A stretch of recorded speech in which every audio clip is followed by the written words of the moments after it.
Ever catch yourself, like, falling for someone you wouldn't even be friends with? Oh, tell me about it. Or feeling like your past relationships are a broken record player, just on repeat? Mm.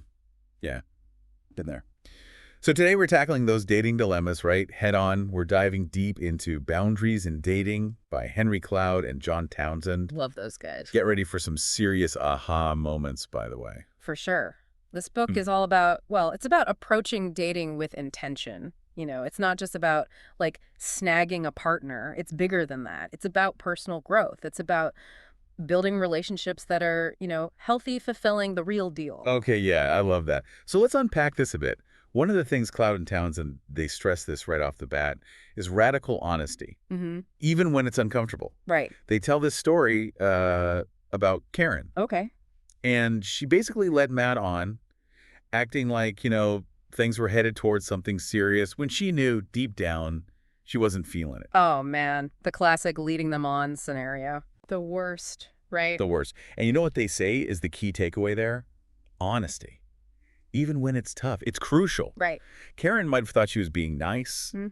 avoiding conflict, but her actions, they had real consequences. Totally. And they emphasize that being upfront, even if it's hard, is actually an act of kindness. Seriously. Yeah. It lets both people make real decisions, authentic decisions, and it prevents unnecessary pain. Yeah. It's like ripping off a Band-Aid. Painful in the moment, but way better in the long run. 100%. No, another point they hammer home is the danger of using dating to, like, fix loneliness. Have you ever felt that? Oh, for sure. They tell this incredibly relatable story about this woman who just felt chronically alone, and so she jumped from one relationship to the next, hoping each new guy would just, like, magically fill the void. Oof. Yeah, hoping someone else will complete us. We've all been there. Totally. And this story, it just highlights how important it is to be comfortable with yourself before you even enter a relationship. Yes. Cloud and Townsend are big on this. Yeah. You need to be okay with being single to be truly happy in a relationship. Otherwise, you just end up depending on that other person. Exactly. Depending on them to fill needs that, honestly, you should be addressing yourself. Filling your own cup first. Yes. I love that. What I found really eye-opening was how much they emphasize learning from past relationships. So, They talk about Jim, who kept falling for women just because they were interested in him. oh, wow. Right? And it wasn't until he, like, really confronted that pattern head on that he was able to find a truly fulfilling relationship, someone who appreciated him for, well, him. Right. For who he was, not just the attention he got. Exactly. And that's so key, right? Because ignoring those past patterns, well, it kind of sets you up to repeat them. It's like that definition of insanity. Totally. And that's where I think self-awareness is so crucial. Cloud and Townsend are all about really digging deep, asking those tough questions. What are my tendencies in relationships? Am I, like, stuck repeating unhealthy patterns? It's like they're saying, okay, your past doesn't define you. Right. But it can definitely inform your present if you let it. Yes. Love that. Okay. So we've talked about honesty, being comfortable being single, and learning from your past.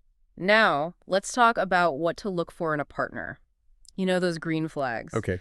Cloud and Townsend have this really interesting, kind of counterintuitive take on the whole opposites attract thing. Oh, yeah.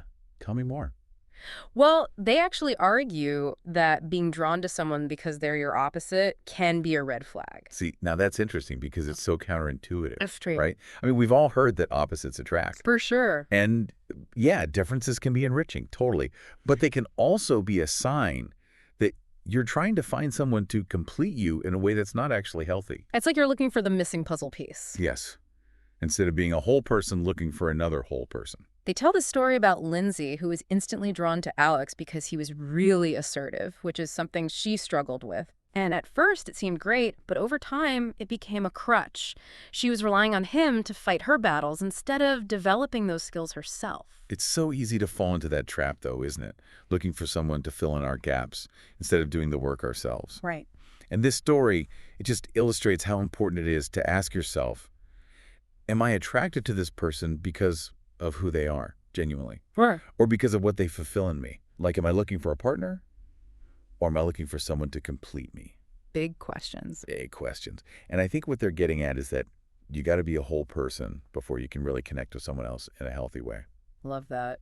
And speaking of healthy connections, another aha moment for me was their emphasis on friendship as the foundation of like any lasting relationship. Oh, 100%. One of their central messages is, don't fall in love with someone you wouldn't be friends with. Hmm.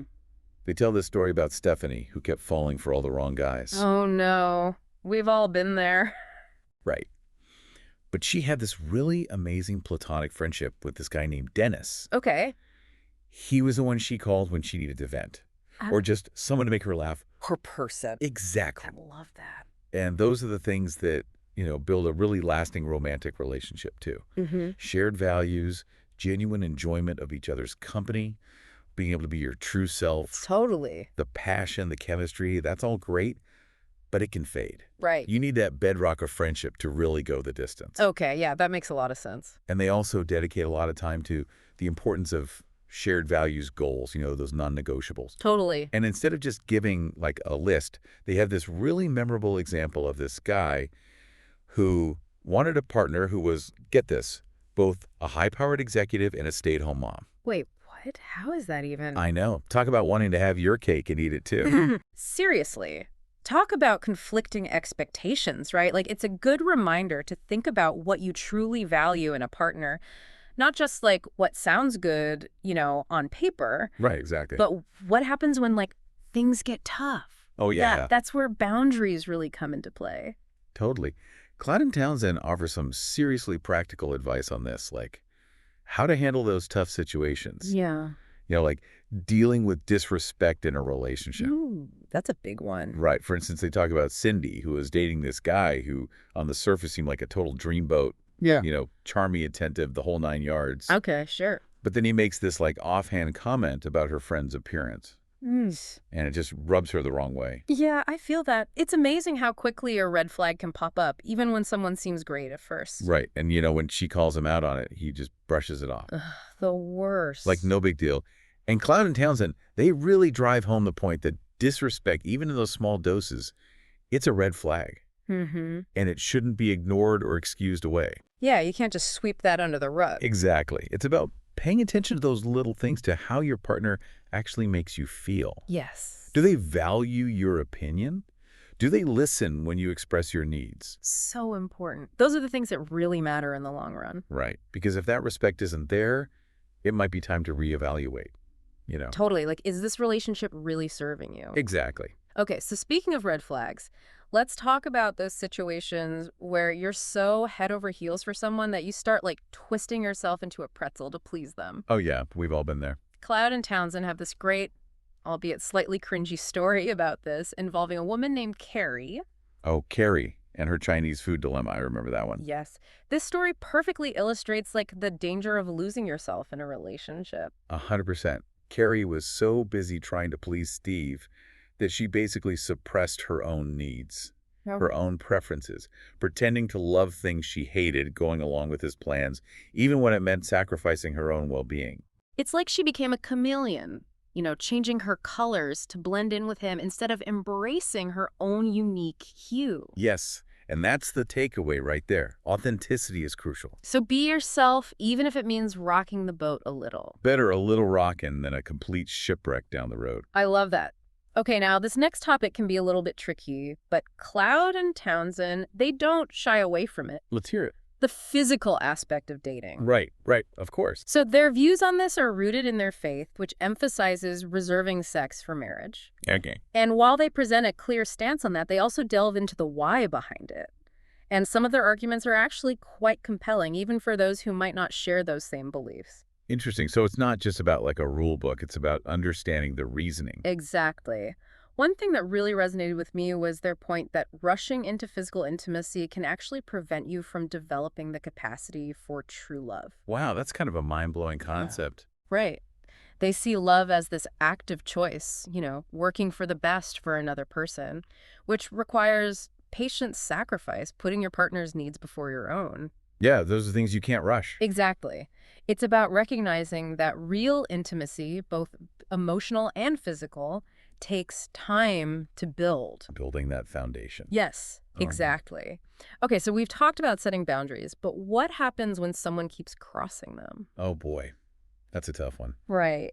That's where Cloud and Townsend introduced this concept of a detention hall. Detention hall. Okay, I kind of love that. It's not about being like punitive or anything. It's about giving both people space to kind of reflect and hopefully make some changes. It's like a timeout for the relationship. Exactly. Like, let's say you're dating someone who's chronically late. Oh, the worst. Right. It's not just about them being inconsiderate. It's about addressing the root of the issue. Like, why are they always running behind? Are they even aware of the impact it has? Right. It's about getting to the heart of the matter. And the detention hall, it just creates that space to have those conversations. Yeah. I like it. It's firm, but it also gives the other person a chance. Exactly. Okay, so we've talked about those tougher situations, but sometimes, despite our best efforts, things just don't work out. True. So what do Cloud and Townsend have to say about moving on after a relationship ends? Well, they really emphasize the importance of allowing yourself to grieve the loss. Even if you were the one who ended it. Especially then. Yeah. Breakups are tough. It's okay to feel sad, angry, confused, all those messy emotions. Give yourself permission to feel it all. Exactly. Don't minimize your feelings or try to rush the healing process. It's like they say you can't heal a wound by pretending it's not there. Right. And they also encourage you to look for the lessons you can take away from the experience. Ooh, I like that. Yeah. What worked and didn't work in the relationship? What did you learn about yourself? What might you do differently next time? Turning those relationship failures into valuable lessons learned. Exactly. It's not about dwelling on the past, but rather extracting wisdom from those experiences to make healthier choices in the future. It's so easy to fall into that trap, right? Like blaming our partners when things go wrong. Oh, totally. It's like the default setting sometimes. Right. But Cloud and Townsend, they really challenge that impulse. You know, they encourage readers to look inward and own their part in creating the dynamic of the relationship. It's so easy to point fingers, though. Oh, for sure. But they dedicate a whole chapter to the idea that blame is actually an obstacle to intimacy. Interesting.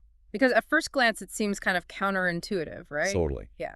But their argument is that when blame becomes like the main way you communicate, it just creates all this defensiveness and resentment. Yeah, it just builds walls. Exactly. And ultimately drives this wedge right between partners. So instead of like fostering understanding and connection, blame just pushes people further apart. 100%. Oh, yeah. They give this example of Travis and Morgan. Okay. And Morgan is constantly calling out Travis for being flaky. Right. And like maybe her complaints were valid, Sure. but her approach was causing Travis to withdraw emotionally. Because who wants to be attacked all the time? Exactly. It's like that old saying, you can be right or you can be in a relationship. Ouch.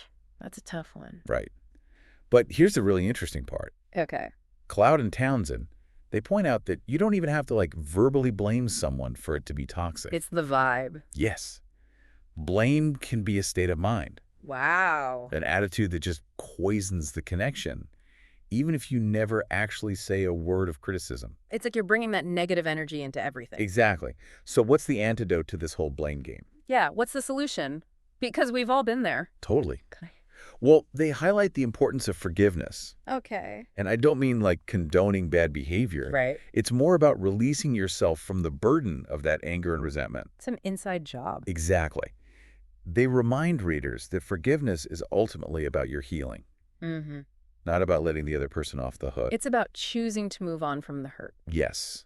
Rather than letting it like fester and poison your future relationships. Okay, so forgiveness is key. Got it. They also talk a lot about communication, right? Oh, huge. Clear communication is essential. Because often we resort to blame because our needs aren't being met. Right. But sometimes we haven't actually even communicated those needs clearly. It's so true. We expect people to read our minds. Right. So what they're saying is, instead of blaming your partner for falling short, try directly expressing what you need. Yes. And set those clear boundaries to protect yourself. Boundaries. Boundary. Okay, so communicate your needs, set boundaries, and when things get tough, extend grace and forgiveness. It's a good recipe. It really is. Okay, so speaking of tough situations, how do you know when it's time to actually walk away from a relationship? Oof, the million-dollar question, right? Even if you still have feelings for the person. Totally. And Cloud and Townsend, they offer some really helpful guidance on this. Okay. It's how to figure out if there's actual hope for the relationship or if it's time to move on. Because sometimes you got to cut your losses, right? Sometimes. And they encourage readers to really distinguish between hope and wishful thinking. Oh, that's good. Because those are two very different things. Right. Like, are you seeing genuine effort and change from your partner? Or they're just full of empty promises. Exactly. It's about grounding your hope in reality. Not clinging to this fantasy of what the relationship could be. Right. And they also make the point that the best predictor of future behavior is past behavior. Oh, that's a good one. So if someone has a history of breaking promises or disrespecting your boundaries, there's a good chance that pattern will continue. Unless they've really taken concrete steps to address those issues. Exactly. It's about recognizing patterns and making decisions based on evidence, Yeah. not just on what your heart wants to believe. Okay, so let's say you've reached that point of no return. How do you actually end things? Well, they talk about being direct and honest, Okay. but also being compassionate. Because breakups are hard, even when they're the right thing to do. For sure. And I think it's about approaching that conversation with empathy. Focus on your own needs and feelings rather than blaming the other person. It's about saying, this isn't working for me. Yes.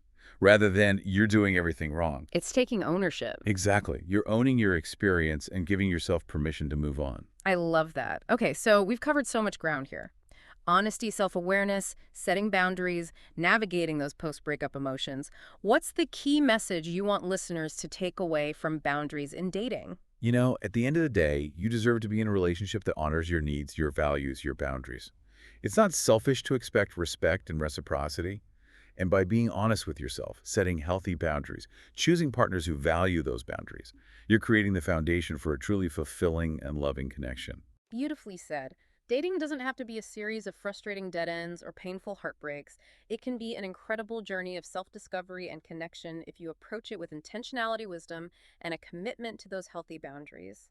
Until next time, keep diving deep into those relationships, but remember to set those boundaries. And never, ever stop being your amazing, authentic selves.